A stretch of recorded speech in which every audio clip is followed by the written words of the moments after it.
सदासिन्नो सदासित् तदानीं नासिद्रजो नो व्योमा परो यत् किमावरीवः कुह कस्य शर्मन्नम्भः किमासीत् गहनं गभीरं। सृष्टि से पहले सत नहीं था, असत भी नहीं, अंतरिक्ष भी नहीं, आकाश भी नहीं था। छिपा था क्या, कहाँ, किसने ढका था?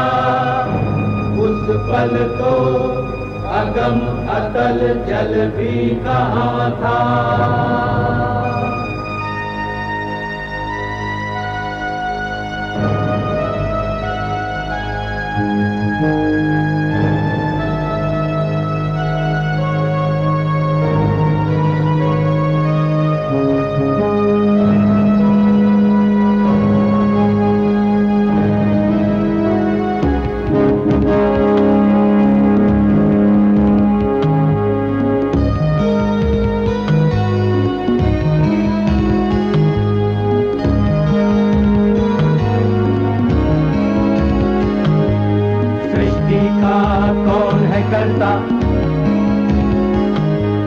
करता है वाह करता, ऊंचे आकाश में रहता, सदा अध्यक्ष बना रहता। वही सचमुच में जानता या नहीं भी जानता है, किसी को नहीं पता, नहीं पता, नहीं है पता, नहीं है पता।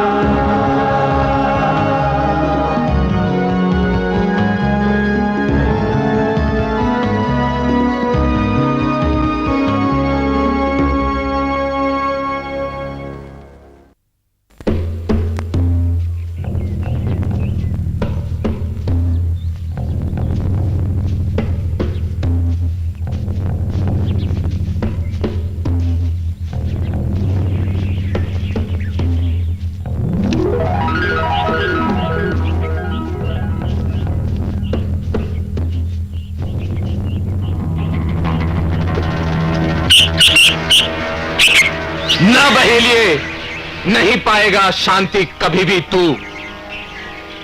काम मग्न क्रौच पक्षी का निष्ठुर हत्यारा तू।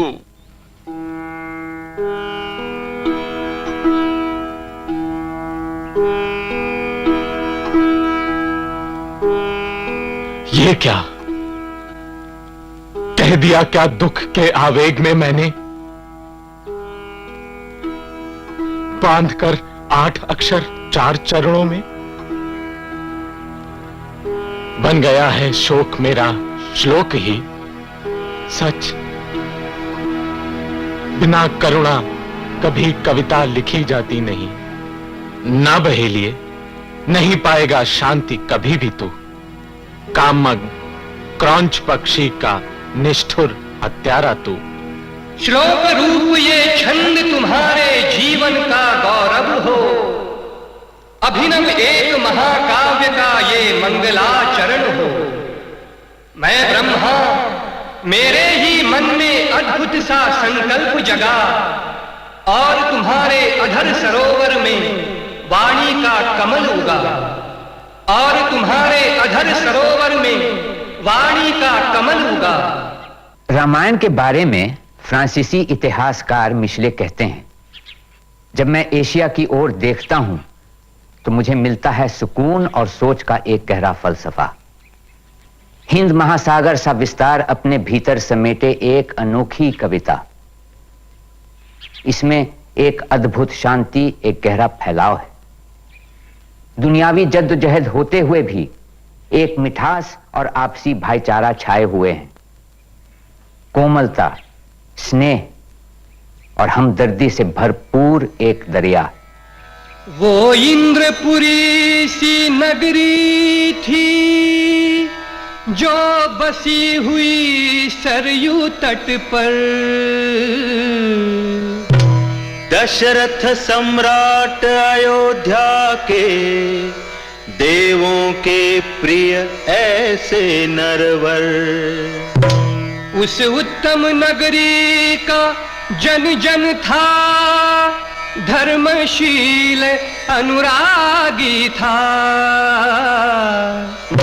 संतोषपुरी का वासी था, संयम के पथ का राही था। राजा का शासन शासन क्या, उससे बढ़कर अनुशासन था। राजा का शासन शासन क्या, उससे बढ़कर अनुशासन था। दंड हाथ में यतियों के सुरताल छोड़कर भेद न था, ओ भेद न था, ओ भेद न था।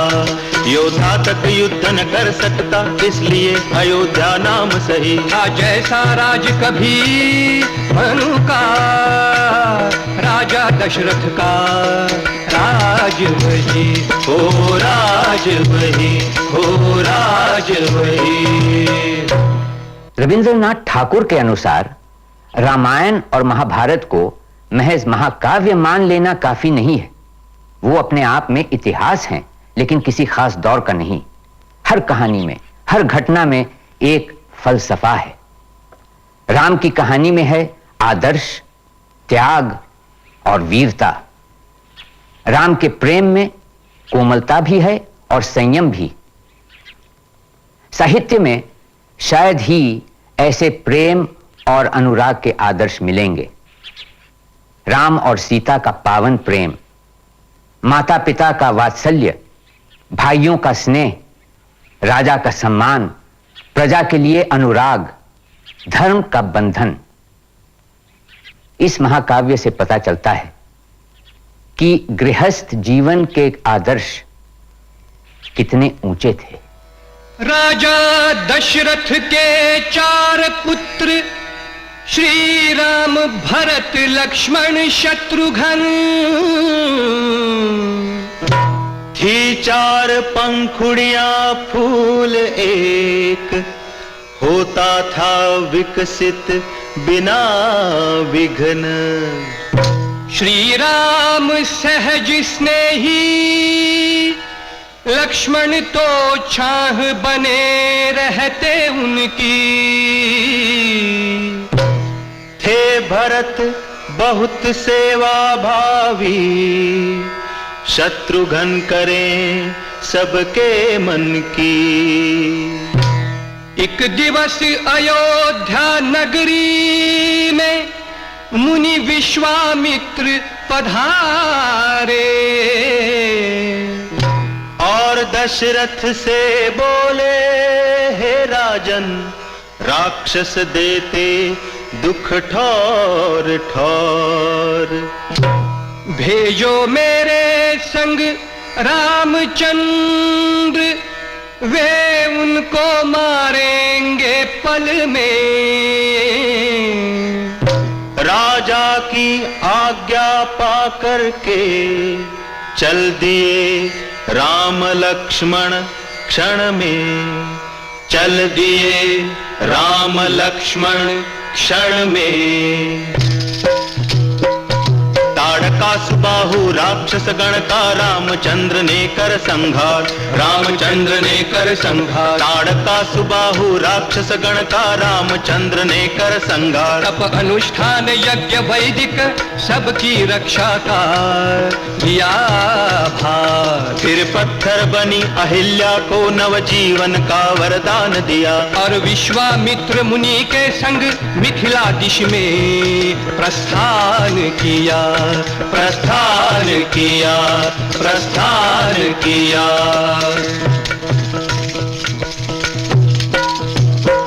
तोड़ा शिव धनुष जनकपुर में सीता का पाणी ग्रहण किया। लौटे श्री राम चतुर्भुज बन जन जन ने जय जयकार किया। जन जन ने जय जयकार किया।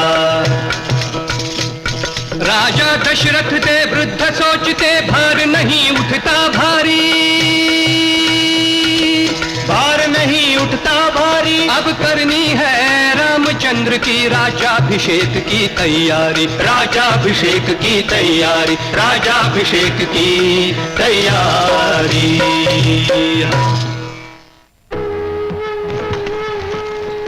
वाल्मीकि रामायण का पहला संस्करण उत्तर वैदिक काल में ही रचा गया होगा, क्योंकि उस प्राचीन काल की झलकियां रामायण में कहीं-कहीं मिलती हैं। पर साथ ही साथ जिस दरबारी सभ्यता का वर्णन किया गया है वो बताता है कि इस महाकाव्य को गुप्त काल के आसपास एक नया रूप दिया गया होगा। रामायण पर आधारित सबसे पुरानी रचना है महाकवि भास का प्रतिमा नाटक, जो लगभग 200 ईसा पूर्व की रचना है। भास ने इस नाटक में राम और सीता को दिव्य बनाने के बजाय उनके मानवीय पक्ष को उभारा है।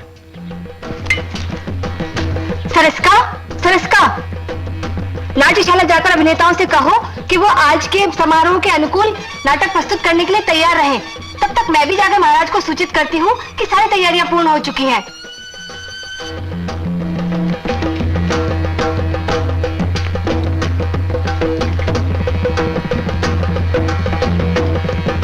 सखी अवदातिका डरी हुई सी दिखती है, क्या हुआ?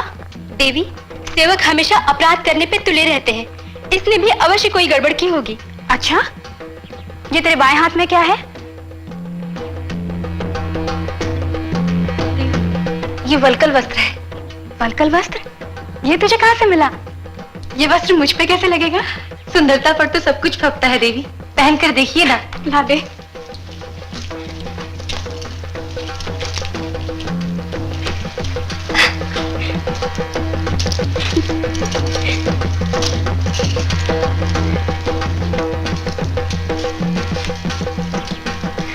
कैसा लग रहा है? बहुत सुंदर। ऐसा लग रहा है जैसे ये वल्कल वस्त्र नहीं सोना हो। सखी, दर्पण तो लाना। जो आगे देवी। सखी, नगाड़ों की आवाज। हाँ। अरे, ये तो बंद हो गए। हाँ, अभिषेक में कोई रुकावट आ गई लगता है। राजघराना में तो ऐसी बातें होती ही रहती हैं। युवरानी, मैंने सुना है कि युवराज राम का अभिषेक करके महाराज वन को चले जाएंगे। यदि ऐसा है तो अभिषेक के तल से ही हमारे मुख के आंसू धुलेंगे। अरे, राजकुमार आ रहे हैं और आपने अभी तक वल्कल वस्त्र नहीं उतारा है।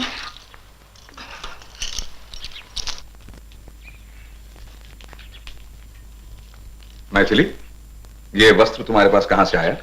आपकी जय हो आर्यपुत्र। देवी, युवराज ने तो साधारण वस्त्र पहने हुए हैं। लगता है अभिषेक की बात सच नहीं है।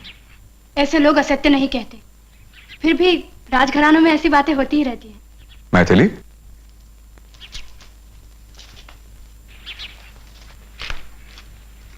किस विषय पर तुम बातें कर रही थी? कुछ नहीं, अवदाती का राजतिलक के बारे में बात कर रही थी। हाँ, अभिषेक था।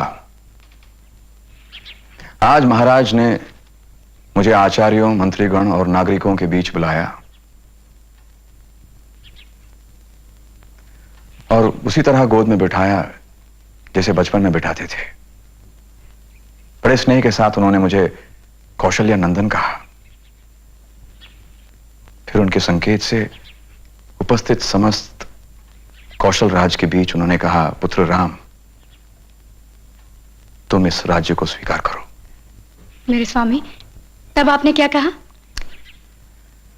अब तुम ही सोचो मैंने क्या कहा होगा। मेरे विचार से तो आप कुछ नहीं कह पाए होंगे, बस लंबी सांस भरकर महाराज के चरणों में गिर गए होंगे। सही अनुमान लगाया। इस जगत में एक जैसे सोचने वाले दंपति बहुत कम होते हैं। सचमुच मैं उनके चरणों में गिर गया था। पिता के आंसुओं से मेरा सिर और मेरी आंसुओं से उनके चरण भीगते रहे। फिर क्या हुआ? जब मैंने उनके प्रस्ताव को अनसुना कर दिया, तब उन्होंने मुझे उम्र के साथ क्षीण होते हुए अपने प्राणों की सौगंध दी। अच्छा। अभिषेक की तैयारियां पूरी होने ही वाली थी कि मंत्रा ने प्रवेश किया, धीरे से महाराज के कानों में कुछ कहा और मैं राजा ना हो सका।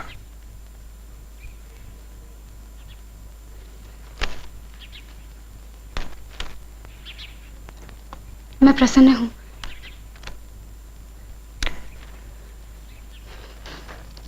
महाराज महाराज ही रहें और मेरे आर्य मेरे ही प्रिय आर्य। पर मैथिली, तुम ये वल्कल वस्त्र क्यों पहन रखा है? तुम्हारी हंसी से लगता है कि तुमने इसे खेल खेल में पहन रखा है, या तो फिर क्या तपस्या करने का कोई इच्छा है? अवदाती का उठा लाई तो मैंने पहन लिया। अच्छा, मुझे भी ये बहुत प्रिय लगते हैं। लाओ दो, मैं भी इसे पहन लूं। नहीं नहीं, ये अशुभ है। आर्य, क्यों रोक रही हो मुझे? मेरे इसे पहनने से आपका राज्याभिषेक रुक गया, इसलिए मुझे अशुभ लगते हैं। ऐसी आशंका ना करो। जब तुमने इसे पहना है तो मेरे आधे अंगों ने भी इसे पहन ही लिया है। महाराज, महाराज! ये क्या आर्य? रक्षा कीजिए युवराज, रक्षा कीजिए। श्रीमान, किसे रक्षा की आवश्यकता है? महाराज को। महाराज को?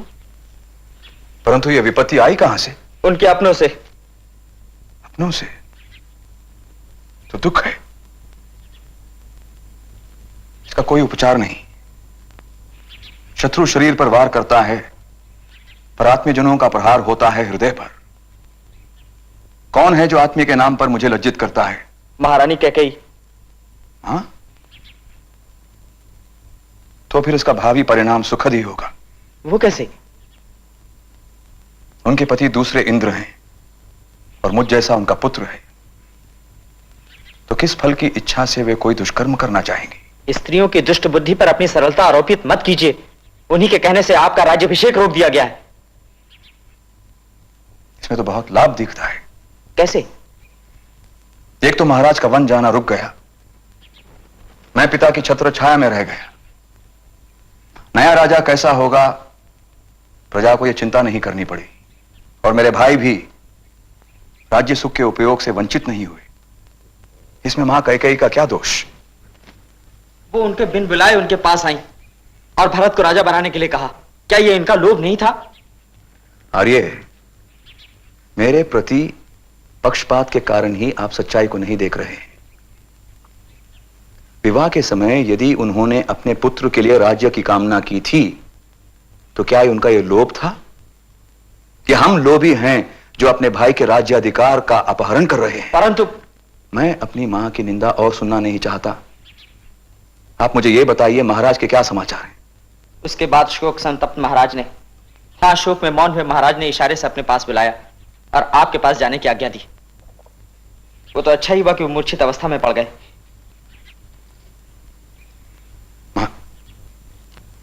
क्या महाराज मूर्छित हो गए? क्या वे मूर्छित हो गए हैं कहते हैं आप?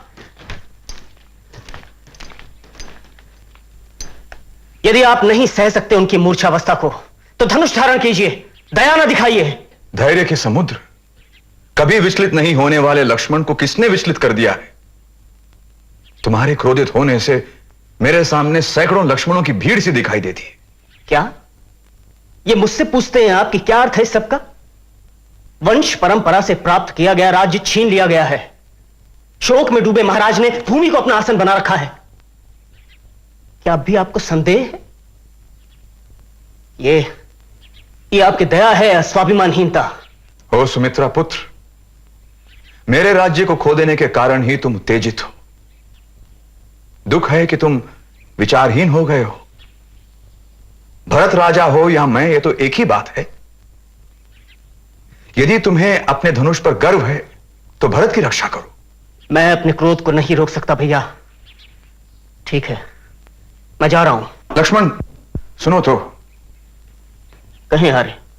तुम्हें शांत करने के लिए मैंने यह सब कहा। लक्ष्मण, तुम ही कहो, क्या मैं सत्य की रक्षा करने वाले अपने पिता पर धनुष उठाऊं, या अपनी माता पर बाण छोड़ूं यदि वो मेरी संपत्ति छीनती है, या अपने छोटे भाई भरत की हत्या कर डालूं जो निर्दोष है?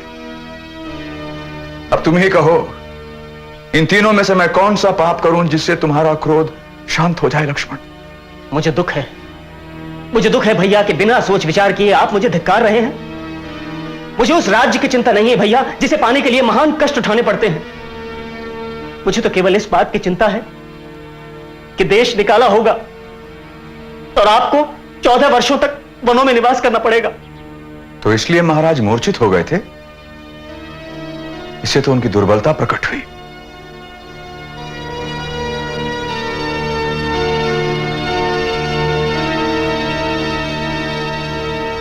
मैथिली, मुझे ये वल्कल वस्त्र दो। मैं उस धार्मिक कर्म को पाने का प्रयास करूंगा जिसे दूसरे राजा ना पा सके। नहीं, मैं तो आपके साथ धर्मिणी हूं। मैथिली, मुझे अकेले ही जाना है। इसलिए मुझे भी आपके साथ चलना चाहिए। मैथिली, इसका अर्थ है वन में रहना। मेरे लिए वही महल होगा। परंतु तुम्हारा कर्तव्य है मेरे माता पिता की सेवा करना। इसके लिए देवता मुझे माफ करें।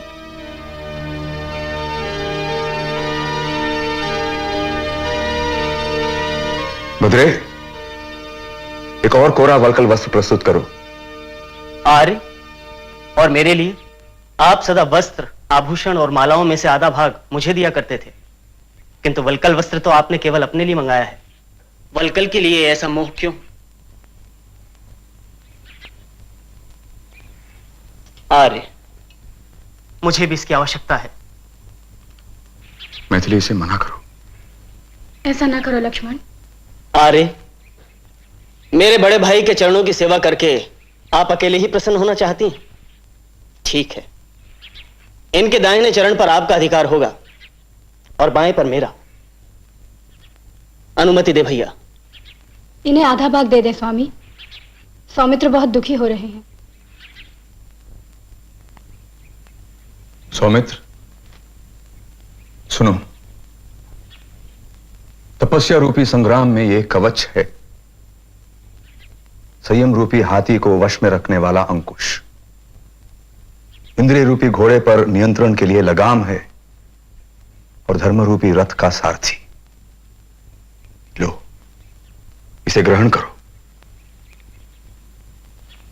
मैं आभारी हूं। युवराज, हे युवराज, मत जाइए, मत जाइए।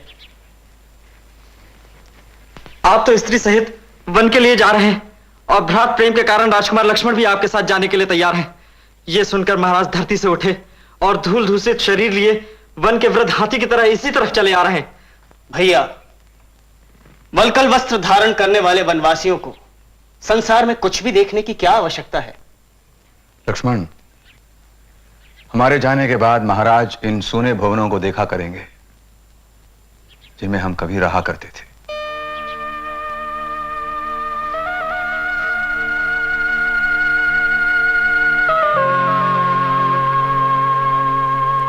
राम का किरदार इतना सीधा और सपाट नहीं जितना आमतौर से सोचा जाता है।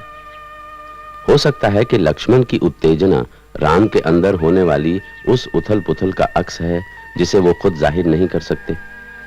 ऐसा लगता है कि वाल्मीकि ने जानबूझकर लक्ष्मण के किरदार को आवेशी और आक्रामक बनाया और राम को एकदम शांत व सौम्य, क्योंकि मर्यादा पुरुषोत्तम राम में उनके भक्त आवेश और उत्तेजना नहीं स्वीकारते। लक्ष्मण की कमजोरियां राम के सद्गुणों को उभारने का एक तरीका है, ताकि राम मर्यादापूर्ण व्यवस्था के प्रतीक बन सके। महाराज की जय। आर्य सुमंत्र आए। क्या राम के साथ? नहीं, केवल रथ के साथ। ओह, क्या केवल रथ के साथ? धीरज रखिए महाराज। धीरज रखिए महाराज, धीरज रखिए। यदि रथ खाली वापस लौटा है तो मेरे मनोरथ टूट गए। अवश्य ही खाली रथ दशरथ को लेने के लिए भेजा है यमराज ने। जाओ खंचपी, जाओ, सुमंत्र को शीघ्र भीतर भेज दो। जो आज्ञा महाराज। सरोवर के आसपास बहने वाली हवाएं धन्य हैं। वो वन में घूमते हुए राम को सरलता से छू तो सकती हैं।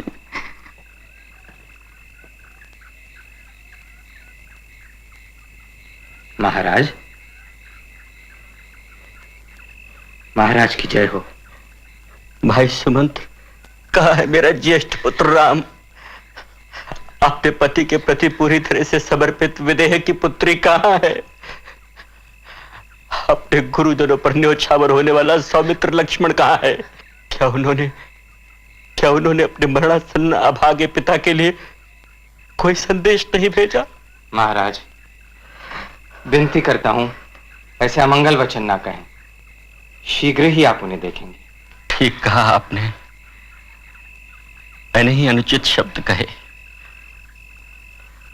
तपस्वियों के संबंध में ऐसे प्रश्न पूछना उचित नहीं है। अच्छा ये तो बताइए कि तपस्वियों का तप तो सकुशल हो रहा है ना? श्रृंगबेर में रथ से उतरकर खड़े खड़े वे अयोध्या की ओर निहारते रहे।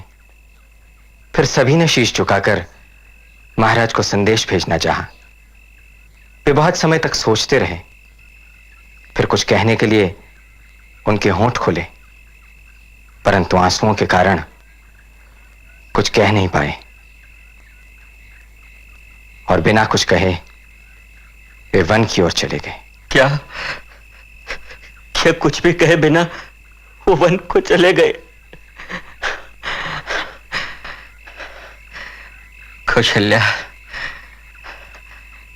कौशल्या मेरी भुजाओं को सहलाओ। कौशल्या,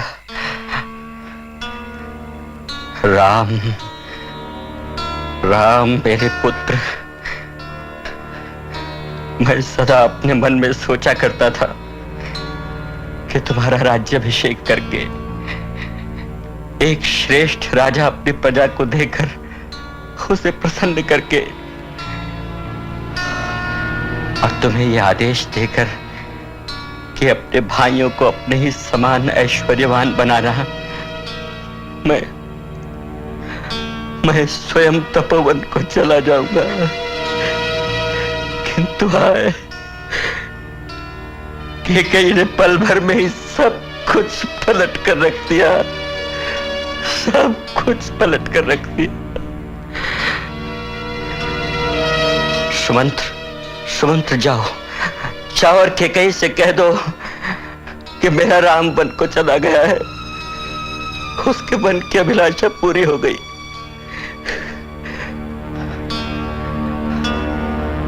अब मेरा अंत भी समीप है। वो बुला ले अपने भरत को और अपने दुष्कर्म को सफल होने दे। जाओ सुमंत्र, जाओ, उससे कह दो। जैसी आपकी आज्ञा महाराज। राम का समाचार सुनकर मेरे दग्ध हृदय को सांत्वना देने के लिए मेरे पितर भी आ गए हैं। वो रहे देवराज इंद्र के मित्र महाराज दिलीप, और ये परम प्रतापी महाराज रघु, और ये मेरे पिता महाराज अज।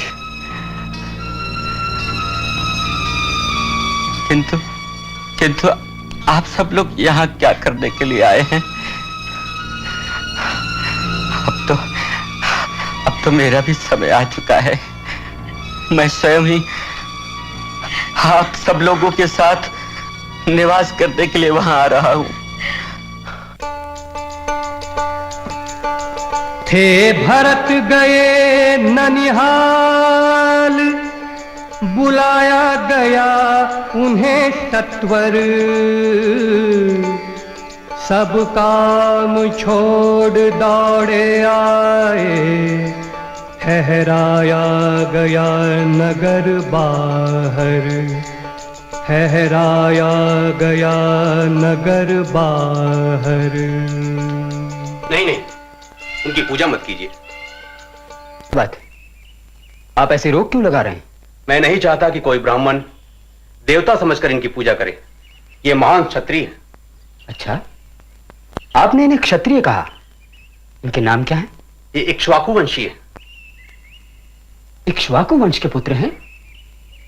तब तो ये अयोध्या के शासक हैं।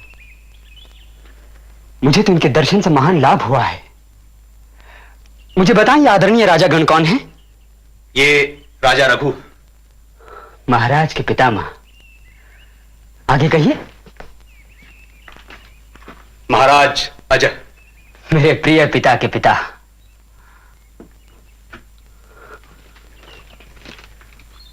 महोदय, एक प्रश्न और।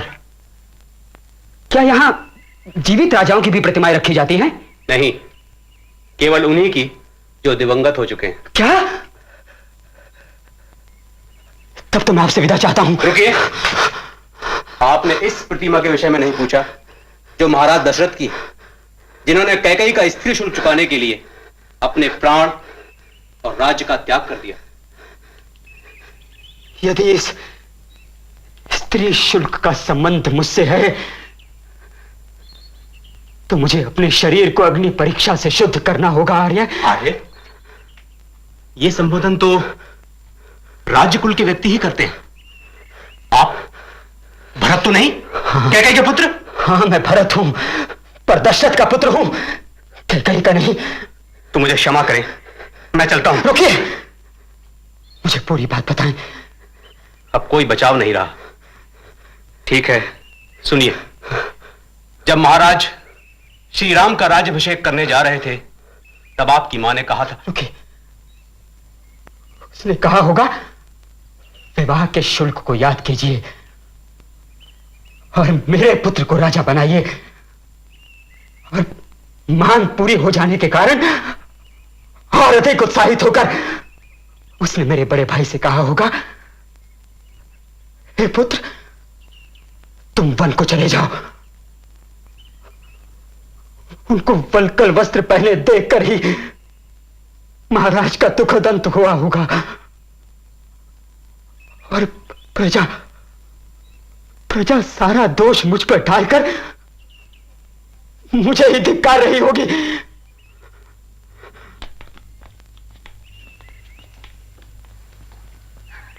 पुत्र भरत,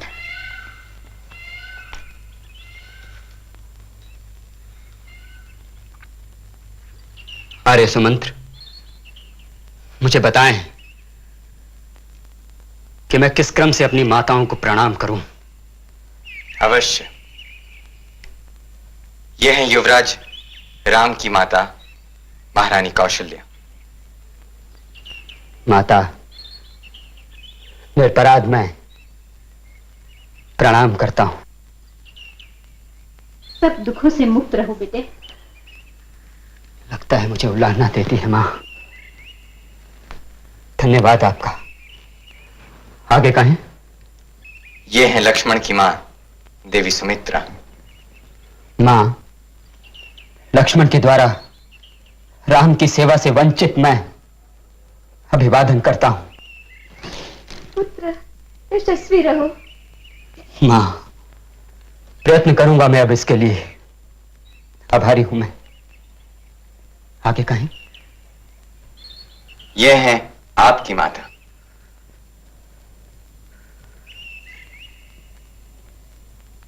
ओ पापिन,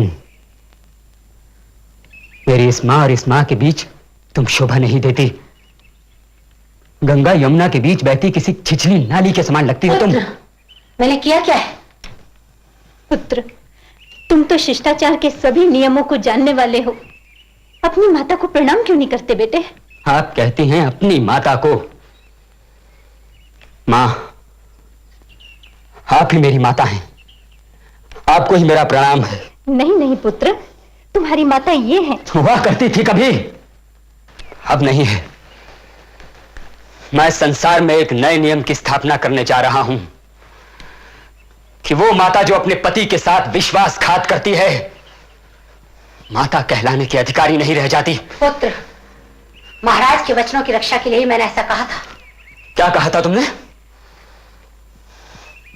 मेरा पुत्र राजा हो। अच्छा,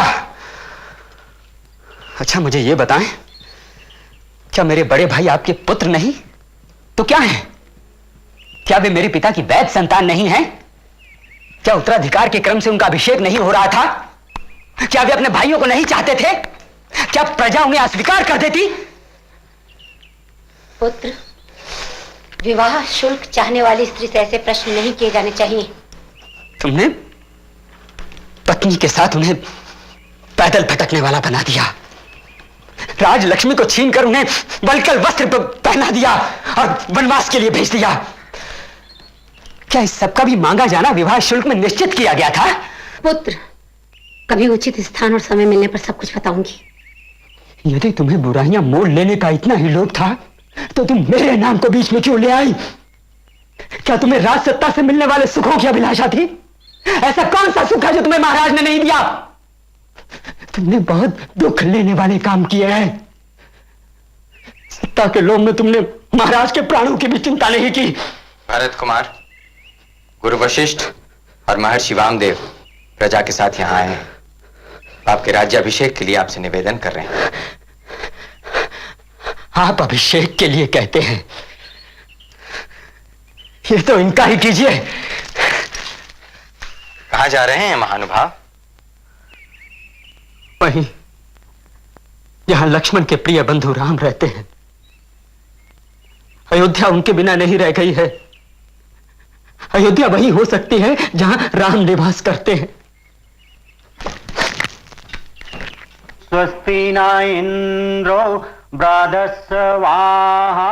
राज्याभिषेक के अवसर पर भरत राज सिंहासन स्वीकारने से हिचकिचाते हैं। इससे पता चलता है कि उस काल में मनु के सिद्धांतों का कितना प्रभाव था। इससे पहले चाणक्य के अर्थशास्त्र में राज सिंहासन सबसे योग्य पुत्र को मिलता, भले ही उसे पाने के लिए बाप और भाइयों की हत्या करनी पड़े। मनुस्मृति के काल तक आते आते राज सत्ता अधिक मर्यादापूर्ण हो चुकी थी और राजा को भी देवता समान माना गया। शासक विहीन रहना राज्य के लिए संकट काल जैसा समझा जाता। अगर नहीं हो राजा, सारा राज्य डूब जाता है। नहीं बरसते मेघ, बीज धरती में सड़ जाता है। अगर नहीं हो राजा, तब तो पुत्र पिता का दुश्मन, भाई दुर्जन, नाता स्वार्थी, टूटे सारे बंधन। अगर नहीं हो राजा, बसता सबके मन में डर ही। सत्य आत्महत्या कर लेता, जीना भी दूभर ही। अगर नहीं हो राजा, तब तो चौपट सारी विदाएं, कलावंत भी लाचारी में बेचें रोज मालाएं। अगर नहीं हो राजा, कैसे दान पुण्य जी पाए। कैसे जिए मनुज तब खुद ही कैसे अन्न जिलाए। जल बिन नदिया, पेड़ बिना वन, गौ बिना गोपाल, ऐसा ही वर राज्य जहां ना शोभा ना रखवाल। राज देह का लोचन राजा, राजा सत्य धर्म प्रतिपालक। बुरे भले की सोचे राजा, राजा बिना नहीं संरक्षक। जल्दी करो मुनिवर, किसी को राज गद्दी पर बिठाओ। रहे नायकहीन नाय राज सिंहासन। भरत है सब दृष्टि से उत्तम, इन्हीं को राज गद्दी पर बिठाओ।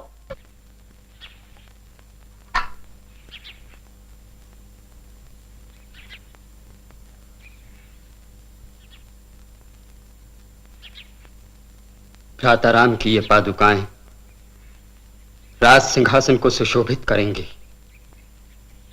राजा की अनुपस्थिति में ये उनके आदेश, उनकी कामनाओं को प्रजा तक पहुंचाएंगी। कर्तव्य पालन के लिए ये मेरे हृदय को सशक्त बनाएंगी, कड़ा करेंगी। मैं भी 14 साल तक राजमहल में एक वनवासी की तरह रहकर श्री राम की प्रतीक्षा करूंगा। यदि फिर भी वे नहीं आए तो मैं चिता में अपने प्राण त्याग दूंगा। ओम देव शांतिरंतरिक्षं शांति पृथ्वी शांतिरापः शांतिरोषधयः शांतिर्वनस्पतयः शांति विश्वे देवा। बीहड़ वन में 3 मूर्तों की दिखती कुछ झाई।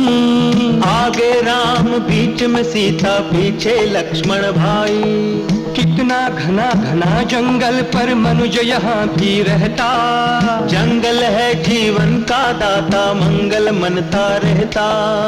आए राम यहाँ जंगल में, है फैली नई लहर सी, आया है त्राता संरक्षक, सुख की बदली बरसी, सुख की बदली बरसी, सुख की बदली बरसी। वाल्मीकि रामायण में कथानक के दो केंद्र हैं, अयोध्या नगरी और घने जंगल। कहानी में अयोध्या साम्राज्य और जंगल का विरोध साफ तौर पर उभर के आता है।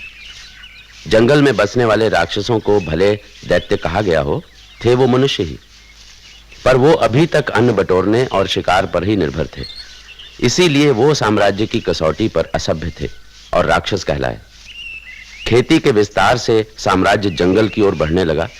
ब्राह्मणों की टोलियां जंगल साफ कर राक्षसों के क्षेत्र की ओर बढ़ने लगीं और ये संघर्ष का मुद्दा बना।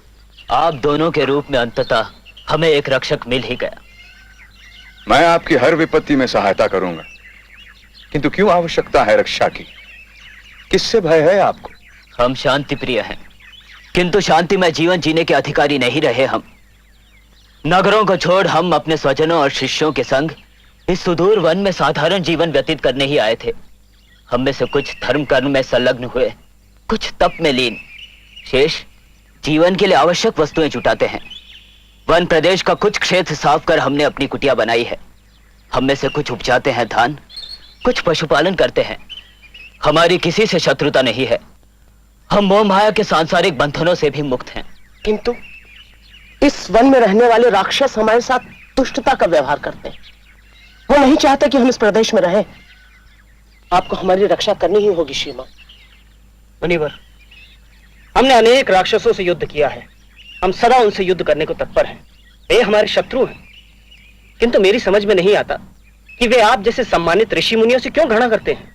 क्योंकि वे इस वन प्रदेश को अपना समझते हैं। वे मानते ही नहीं कि यह समूचा क्षेत्र इक्ष्वाकु वंश के अधीन है। तभी हमें यहां से खदेड़ भगाना चाहते हैं। वे यज्ञ कर्म में विघ्न डालते हैं। हमारे आश्रमों को उन्होंने कितनी ही बार उजाड़ा है, हमारे कितने ही लोगों को मार डाला। हम उनसे त्रस्त हैं श्रीमान। आप राजपुरुष हैं, हमारी रक्षा करना आपका कर्तव्य है, आपके कुल का धर्म है। आप वन में रहें या नगरी में, यह तो आपको करना ही होगा श्रीमान। हम यहां अपनी शिक्षा, जीवन शैली और सभ्यता लेकर आए हैं। हम योद्धा नहीं हैं, युद्ध प्रेमी भी नहीं हैं। यह तो राजा और राजकुमारों का कर्तव्य है कि हमारी सुरक्षा का ध्यान रखें। वो राजा जो अपनी प्रजा की आय का 6वां हिस्सा ग्रहण करता है, यदि उसकी रक्षा नहीं करता है तो वो महापाप का भागी होता है। इसके विपरीत जो राजा अपनी प्रजा को अपना पुत्र मानकर उसकी रक्षा करता है, वो इस भूमंडल में प्रसिद्धि प्राप्त करता है। मृत्यु के पश्चात वो ब्रह्मलोक में स्थान प्राप्त करता है। उसे तपस्वियों की तपस्या का 1/4 पुण्य भी मिलता है। आप अब इस वन के स्वामी हैं, इसलिए हम आपकी शरण चाहते हैं श्रीमान। हे महामुनि हो, ऐसा ना कहें। मैं आपकी रक्षा के लिए हर प्रयत्न करूंगा और राक्षसों के भय से मुक्ति दिलाऊंगा। धन्यवाद। धन्यवाद।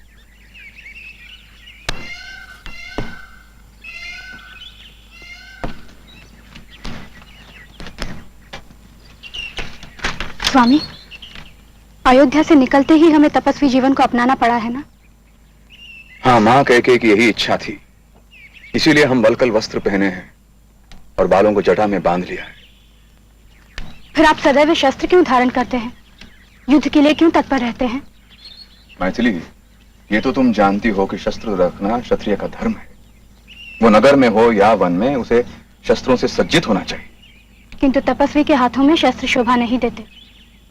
वन में आप तब धर्म का अनुसरण कीजिए। जब हम वापस अयोध्या पहुंचेंगे तब आप फिर से क्षत्रिय धर्म का पालन कर सकते हैं।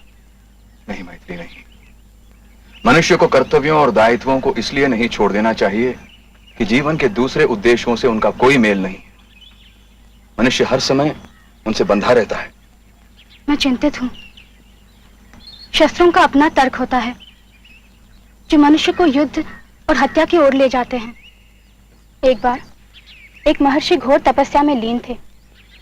तभी उनकी साधना में विघ्न डालने के हेतु से देवराज इंद्र ने एक योद्धा का रूप धारण किया और उनके सामने जा पहुंचे। अपनी तलवार उन्हें सौंपते हुए उन्होंने कहा, इसे सुरक्षित रखने की कृपा करें मुनिवर। तलवार की सुरक्षा और दिए हुए वचन का पालन करने के लिए वो ऋषि जहां भी जाते हमेशा वो तलवार अपने साथ ले जाते। इस तरह सदैव शस्त्र साथ रखने के कारण धीरे धीरे उनके स्वभाव में बदलाव आने लगा और वे निर्दयी मनुष्य बन गए। अंत में उन्होंने धर्म कार्य से परित्याग कर दिया और लोगों की हत्या में जुट गए। जिस तरह आग लकड़ी को जलाकर नष्ट कर देती है, उसी तरह अस्त्र शस्त्र मनुष्य की बुद्धि और स्वभाव में परिवर्तन लाते हैं स्वामी। वैदेही, तुम भूल रही हो कि मैंने इस दंडकारण्य से राक्षसों के नाश और तपस्वियों की रक्षा की प्रतिज्ञा की है। मुझे अवश्य ये प्रतिज्ञा पूरी करनी। आप सभी राक्षसों को अपना शत्रु कैसे कह सकते हैं? किसी भी जीव की हत्या तब तक अपराध है जब तक वो आपको कोई बड़ी हानि नहीं पहुंचा रहा हो। बिना अपराध किसी की भी हत्या पाप है स्वामी। मैं नहीं सोचती कि आपको इस तरह सभी राक्षसों का संहार करना चाहिए। सीते, सीते, राक्षसों का कहना है कि तपस्वियों को इस वन प्रदेश में रहने का कोई अधिकार नहीं। वे हमारी जीवन शैली को स्वीकार नहीं करते, हमारी सत्ता को भी नकारते हैं। वे आश्रमों को ध्वंस कर देते हैं, ऋषियों को मार डालते हैं। उन्होंने सदा ही हमारे शत्रु बनने का प्रमाण दिया है। हम ये नहीं देख सकते हमेशा कौन सा राक्षस क्या कर रहा है क्या नहीं। हमें उन्हें समूल नष्ट करना है और इस धरती को स्वजनों के लिए सुरक्षित बनाना है।